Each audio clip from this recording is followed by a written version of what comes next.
Monsieur Huyghe, il a expliqué, il a écouté. Il a expliqué, il a répondu, il a alterné humour, empathie, décontraction. À chaque fois, on est dans le même registre. Là, c'est 4h30. Il nous a habitués aussi à du 6-7h. Toujours est-il que l'opération, quand on la regarde comme ça, on se dit « Waouh, encore une fois ». C'est un show de plus, finalement, parce que... Show, c'est quand même positif, ça a une connotation positive.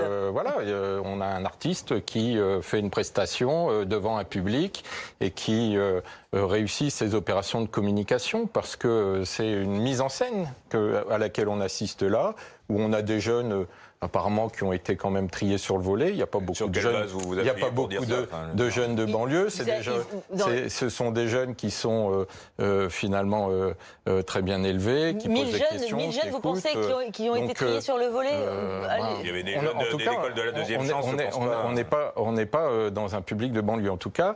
Et comme on était face à des maires avec des gens qui étaient aussi bien élevés vis-à-vis du président de la République, respectueux de la République et impliqués. Donc on a comme ça des séances de communication qui s'égrènent au fur et à mesure du temps et qui fonctionnent puisqu'on voit que le président de la République remonte dans les sondages. Dans les sondages, plus 5 points dans le sondage Paris Match du début de semaine, la semaine précédente déjà. Et donc cette gigantesque opération de communication, en tout cas pour le moment, réussit. La question qui va se poser, c'est comment on en sort. Parce que c'est bien de faire parler les gens, c'est bien de dire je suis proche des gens, je fais un show de 6 heures, de 4 heures.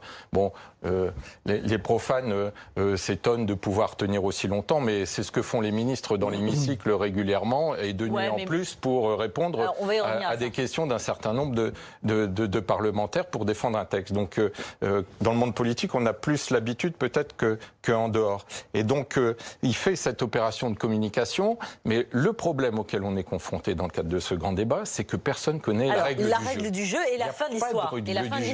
Et dans la règle du jeu, normalement, il y a comment est-ce qu'on en sort, comment... Alors on a dit on va mettre quelques garants pour être sûr que... Oui, mais bien sûr, c'est la fin de l'histoire évidemment qui pose question aujourd'hui. Comment on en sort, référendum ou pas, on va voir.